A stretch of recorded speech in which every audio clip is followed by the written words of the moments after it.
देश भर में हर्षोल्लास के साथ मनाया जा रहा है होली का त्योहार। राष्ट्रपति, उपराष्ट्रपति और प्रधानमंत्री ने देशवासियों को दी इस अवसर पर बधाई।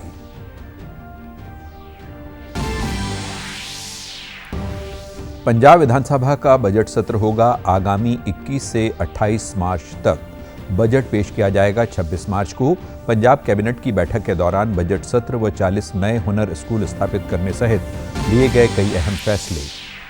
और दिल्ली में आयोजित किया गया वेव्स का आउटरीच कार्यक्रम। भारत की रचनात्मक शक्ति को बढ़ावा देना सम्मेलन का उद्देश्य।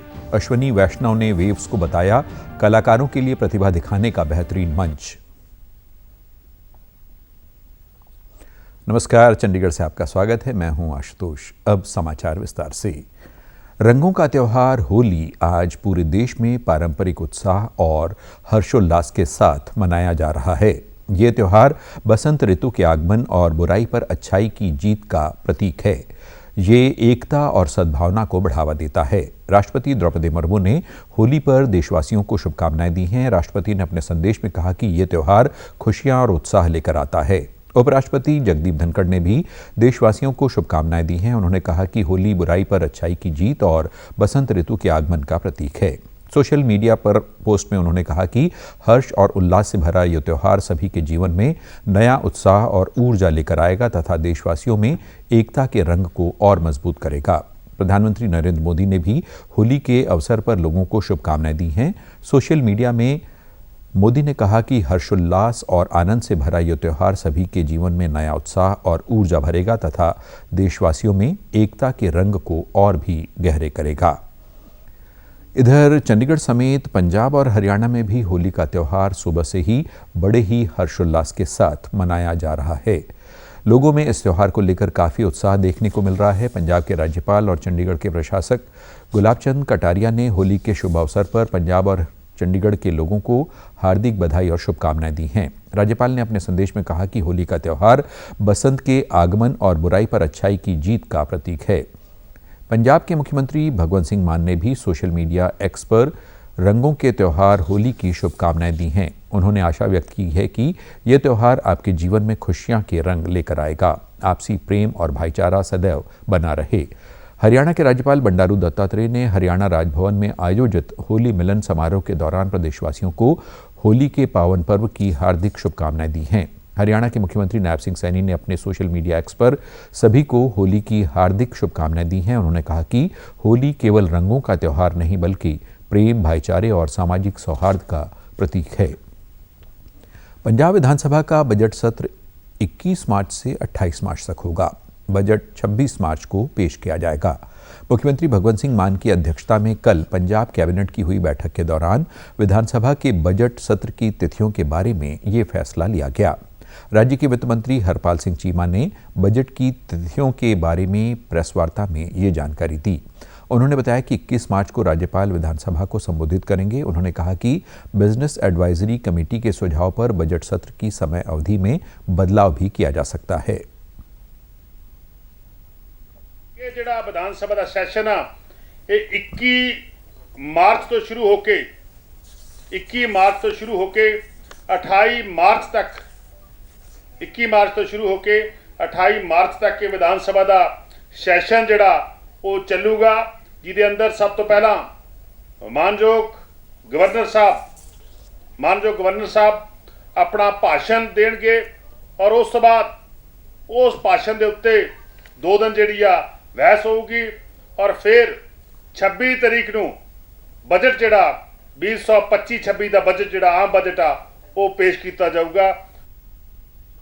कैबिनेट ने छात्रों के अंग्रेजी संचार कौशल में सुधार कर उन्हें भविष्य में रोजगार हेतु अधिक सक्षम बनाने के लिए शिक्षा विभाग द्वारा British council education India private limited के साथ किए गए समझौते को Punjab transparency in public procurement act 2019 की धारा से छूट देने की मंजूरी दी। कैबिनेट के अन्य फैसलों के बारे में जानकारी देते हुए हरपाल चीमा ने बताया कि शिक्षा में सुधार और तकनीकी शिक्षा को प्रोत्साहित करने के लिए राज्य में 40 नए हुनर स्कूल स्थापित किए जाएंगे, जिससे युवाओं के लिए रोजगार के और अधिक द्वार खुलेंगे। इस फैसले के अनुसार राज्य में लगभग 32 करोड़ रुपए की लागत से 40 स्कूल खोले जाएंगे, जिनमें बैंकिंग, वित्तीय सेवाएं और बीमा, डिजिटल डिजाइन और विकास, ब्यूटी और वेलनेस तथा स्वास्थ्य देखभाल, विज्ञान और सेवाओं के क्षेत्रों में प्रशिक्षण दिया जाएगा। इसके अलावा मंत्रिमंडल ने वर्ष 2022-23 और 23-24 के लिए रक्षा सेवा कल्याण विभाग की वार्षिक प्रबंधन रिपोर्ट को मंजूरी दी। पंजाब के बहुत सारे बच्चे ਜਿਹੜੇ ਇੰਗਲਿਸ਼ ਨੂੰ ਤਰਜੀਹ ਦਿੰਦੇ ਨੇਗੇ, ਪੜ੍ਹਨਾ ਚਾਹੁੰਦੇ ਨੇਗੇ, ਜਦੋਂ ਕਿਸੇ ਆਪਣੇ ਕੰਮਕਾਜ ਲਈ ਜਾਣਾ ਚਾਹੁੰਦੇ ਨੇ ਤਾਂ ਉਹਦੇ ਅੰਦਰ ਅਸੀਂ ਸਮਝੌਤਾ ਜਿਹੜਾ ਪਹਿਲਾਂ ਕੀਤਾ ਸੀ ਬ੍ਰਿਟਿਸ਼ ਕਾਉਂਸਲ ਐਜੂਕੇਸ਼ਨ ਇੰਡੀਆ ਦੇ ਨਾਲ, ਖਾਸ ਕਰਕੇ ਜੇ ਮੈਂ ਐਜੂਕੇਸ਼ਨ ਦੀ ਗੱਲ ਕਰਾਂ, ਕਿਉਂਕਿ ਆਮ ਆਦਮੀ ਪਾਰਟੀ ਦੀ ਸਭ ਤੋਂ ਵੱਡੀ ਪ੍ਰਾਇੋਰਟੀ ਆ ਕਿ ਪੰਜਾਬ ਦੇ ਅੰਦਰ ਐਜੂਕੇਸ਼ਨ ਦੇ ਅੰਦਰ ਵੱਡੇ ਸੁਧਾਰ ਕੀਤੇ ਜਾਣ, ਐਜੂਕੇਸ਼ਨ ਦੇ ਅੰਦਰ ਹੋਰ ਇਨਕਲਾਬੀ ਕਦਮ ਜਿਹੜੇ ਨੇ ਉਹ ਪੁੱਟੇ ਜਾਣ। ਉਸੇ ਜਿਹੜਾ ਇਨਕਲਾਬੀ ਕਦਮਾਂ 'ਚ ਉਹਦੇ ਤਹਿਤ ਹੀ ਅਸੀਂ ਤਕਨੀਕੀ ਸਿਖਲਾਈ ਦੇਣ ਦੇ ਲਈ 40 ਜਿਹੜੇ ਹੁਨਰ ਸਿੱਖਿਆ ਸਕੂਲਾਂ ਦੀ ਸਥਾਪਨਾ ਕਰਨ ਜਾ ਰਹੇ ਹਾਂ। हरपाल चीमा ने कहा कि पंजाब सरकार शिक्षा के क्षेत्र को पूरी तरह से प्राथमिकता दे रही है, जिसके लिए काफी सुधार किए जा रहे हैं। वेव्स शिखर सम्मेलन का पहला संस्करण 1 से 4 मई तक मुंबई में आयोजित किया जाएगा। नई दिल्ली में कल वेव्स 2025 आउटरीच प्रोग्राम करवाया गया। केंद्रीय विदेश मंत्री डॉक्टर एस जयशंकर, केंद्रीय सूचना एवं प्रसारण मंत्री अश्वनी वैष्णव, महाराष्ट्र के मुख्यमंत्री देवेंद्र फडणवीस भी इस अवसर पर उपस्थित रहे। कार्यक्रम के दौरान 100 से अधिक राजदूत और उच्चायुक्त व मीडिया और मनोरंजन क्षेत्र से संबंधित अधिकारी भी मौजूद थे। सूचना और प्रसारण मंत्रालय के सचिव संजय जाजू ने कहा कि आज के समय भारत महान संस्कृति और विरासत के लिए जाना जाता है। उन्होंने कहा कि कलाकारों, उद्योग जगत, मीडिया को जोड़ना वेव्स का मकसद है। वेव्स 2025 मीडिया और मनोरंजन उद्योग का ग्लोबल संगम है। उन्होंने कहा कि वेव्स का उद्देश्य भारत की रचनात्मक शक्ति को बढ़ाना है। वेव्स 2025 में वैश्विक समुदाय को जोड़ने पर ध्यान केंद्रित किया जा रहा है।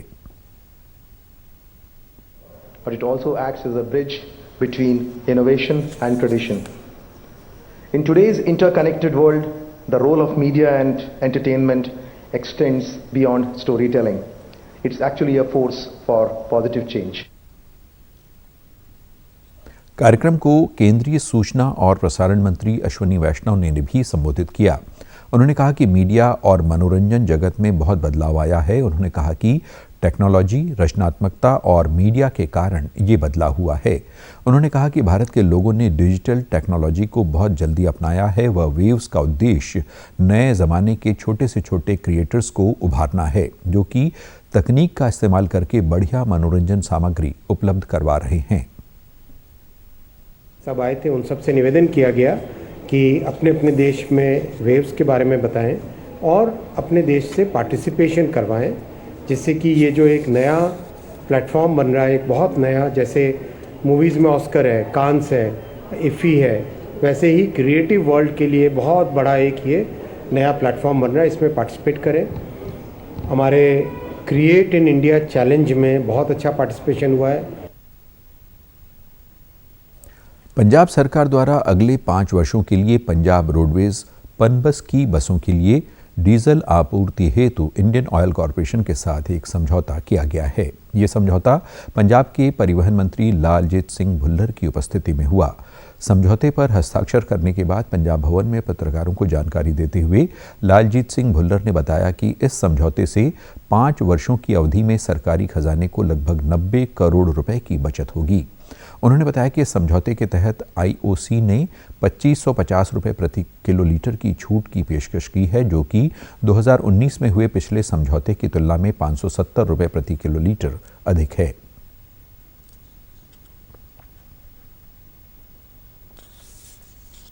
ਉਹ 1980 ਤੋਂ ਵਧਾ ਕੇ 2550 ਰੁਪਏ ਮਾਰਜਨ 1000 ਲੀਟਰ ਦੇ ਪਿੱਛੇ ਇਹ ਇੰਡੀਅਨ ਆਇਲ ਕੰਪਨੀ ਸਰਕਾਰ ਨੂੰ, ਪੀਆਰਟੀਸੀ ਨੂੰ, ਪੰਜਾਬ ਰੋਡਵੇਜ਼ ਪਨ ਬੱਸ ਨੂੰ ਇਹ ਦਊਗੀ। ਉਹਦੇ ਨਾਲ 1 ਸਾਲ ਦਾ 9 ਕਰੋੜ ਰੁਪਏ ਪੰਜਾਬ ਰੋਡਵੇਜ਼ ਨੂੰ ਮੁਨਾਫਾ ਹੋਊਗਾ ਤੇ 9 ਕਰੋੜ ਰੁਪਏ ਪੀਆਰਟੀਸੀ ਨੂੰ, ਕੁੱਲ ਮਿਲਾ ਕੇ 18 ਕਰੋੜ 1 ਸਾਲ ਦਾ, 5 ਸਾਲਾਂ ਦਾ 90 ਕਰੋੜ ਰੁਪਏ ਪੰਜਾਬ ਸਰਕਾਰ ਨੂੰ ਪੰਜਾਬ ਦੇ ਖਜ਼ਾਨੇ ਦੇ ਵਿੱਚ ਜਿਹੜਾ ਇੰਡੀਅਨ ਆਇਲ ਕੰਪਨੀ ਆ ਉਹਦੇ ਤੋਂ ਸਾਡਾ 1000 ਲੀਟਰ ਦੇ ਜਿਹੜਾ ਪਿੱਛੇ 2550 ਰੁਪਏ ਇਹਨਾਂ ਨੇ ਦੇਣੇ ਆ। 90 ਕਰੋੜ ਰੁਪਏ ਦਾ ਮਾਰਜਨ ਪੰਜਾਬ ਸਰਕਾਰ ਨੂੰ ਇੰਡੀਅਨ ਆਇਲ ਕੰਪਨੀ ਦੇਊਗੀ। पंजाब के खनन मंत्री वरिंदर कुमार गोयल ने कहा है कि राज्य सरकार खनन क्षेत्र के अंतर्गत दी जाने वाली पर्यावरण स्वीकृतियों की प्रक्रिया को सुगम बनाएगी ताकि प्रदेशवासियों के लिए खनिजों की सहज उपलब्धता सुनिश्चित हो सके। उन्होंने कहा कि राज्य पर्यावरण प्रभाव आकलन प्राधिकरण, पंजाब प्रदूषण नियंत्रण बोर्ड और खनन विभाग के अधिकारियों के साथ बैठक की अध्यक्षता करते हुए अधिकारियों को इस संबंध में तुरंत कार्रवाई करने के निर्देश दिए। उन्होंने अधिकारियों को कहा कि किसानों को अपनी जमीन समतल करने या खेतों से मिट्टी उठाने के लिए फसल कटाई से पहले पर्यावरण स्वीकृति देना सुनिश्चित किया जाए ताकि वे फसल कटाई के बाद मिट्टी निकाल सकें, जमीन समतल कर सकें और समय पर अगली फसल बो सकें। कैबिनेट मंत्री ने बताया कि प्रदेश में 104 नई खनन साइटों को नियमित करने और क्रशर उद्योग के लिए पारदर्शी नीतियां लागू करने के निर्देश दिए गए हैं। खाद्य एवं आपूर्ति तथा उपभोक्ता मामले एवं विधिक माप विज्ञान विभाग यूटी चंडीगढ़ द्वारा विश्व उपभोक्ता अधिकार दिवस 2025 मनाया गया। इस वर्ष उपभोक्ता दिवस का विषय स्थायी जीवन शैली के लिए न्यायोचित परिवर्तन रहा। इस मौके पर विभाग ने विभिन्न गतिविधियों का आयोजन किया। चंडीगढ़ में एक संगोष्ठी का आयोजन किया गया जिसमें यहां की खाद्य एवं आपूर्ति तथा उपभोक्ता मामले विधिक माप विज्ञान की निदेशक डॉक्टर ऋचा राठी ने संबोधित किया। उनके अलावा उपभोक्ता संरक्षण अधिनियम 2019 की विशेषताओं पर राज्य आयोग यूटी चंडीगढ़ राजेश आर्य ने भी अपने विचार रखे। उन्होंने उपभोक्ता आयोग में शिकायत कैसे दर्ज की जाए इस पर विस्तार से चर्चा की। सेमिनार में राज्य और जिला आयोग के सदस्यों और आम जनता ने भी भाग लिया। इस मौके पर प्रतिभागियों ने स्थायी जीवन शैली का पालन करने के महत्व पर भी जोर दिया। इसी आयोजन को लेकर मनीमाजरा के शिवालिक गार्डन में एक नुक्कड़ नाटक किया गया जिसमें उपभोक्ताओं को विधिक माप विज्ञान अधिनियम के प्रावधानों के बारे में जागरूक किया गया। चंडीगढ़ यूटी प्रशासन पुलिस कर्मियों के लिए 144 नए फ्लैट्स बनाने जा रहा है जिनका निर्माण इस अगले महीने से शुरू होगा। 53.5 करोड़ रुपए से अधिक की लागत से धनास स्थित चंडीगढ़ सशस्त्र पुलिस परिसर में 6 टावर तैयार किए जाएंगे। हर टावर में पार्किंग और 6 मंजिलें होंगी जिनमें प्रत्येक मंजिल पर 4 फ्लैट्स बनाए जाएंगे।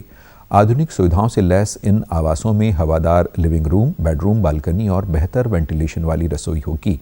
इनके निर्माण में 1.5 साल लगेंगे। प्रत्येक आवासीय यूनिट 582 वर्ग फीट के कवर क्षेत्र में फैली होगी। 2 बेडरूम स्लाइडिंग दरवाजों, अलमारी और फ्लश दरवाजों के साथ आधुनिक डिजाइन के होंगे। अटैच्ड बाथरूम भी होगा जिसमें एंटी स्किड फ्लोर टाइल्स और आधुनिक फिटिंग्स दी जाएगी। उल्लेखनीय है कि ये परियोजना पुलिस कर्मियों को उनके परिवारों को सुरक्षित और आरामदायक आवास प्रदान करने की दिशा में एक बड़ा कदम है। केंद्रीय आयुष राज्य मंत्री प्रताप राव यादव ने नई दिल्ली में कल 11वें अंतर्राष्ट्रीय योग महोत्सव काउंटडाउन का शुभारंभ किया। इस मौके पर योग गुरु, गणमान्य अतिथि और हजारों योग साधक मौजूद रहे। विज्ञान भवन में शंख नाद की धुन के साथ इस कार्यक्रम की शुरुआत हुई। इस वर्ष अंतर्राष्ट्रीय योग दिवस का 11वां संस्करण होगा जिसके लिए देश के विभिन्न हिस्सों में योगासन, योग बंधन, योग पार्क, योग समावेश, योग प्रभाव, योग कनेक्ट, हरित योग इत्यादि कार्यक्रम आयोजित किए जाएंगे। केंद्रीय आयुष राज्य मंत्री प्रताप राव जाधव ने कहा कि योग को प्रोत्साहित करने और इसे हर घर हर आदमी तक पहुंचाने के लिए विभिन्न प्रकार के कार्यक्रम किए जाएंगे। तो 100 दिन तक अलग अलग जगहों पे योगा के माध्यम से योगा के लिए, योगा को प्रोत्साहित करने के लिए और योगा हर घर तक हर आदमी तक पहुंचाने के लिए अलग अलग इवेंट भी हमने तय किए हैं। और आप हमारे समाचार YouTube channel DD News Chandigarh, Facebook DD News Chandigarh और social media X DD News CHD पर भी देख सकते हैं। इसी के साथ चंडीगढ़ से समाचारों का सिलसिला समाप्त होता है। नमस्कार।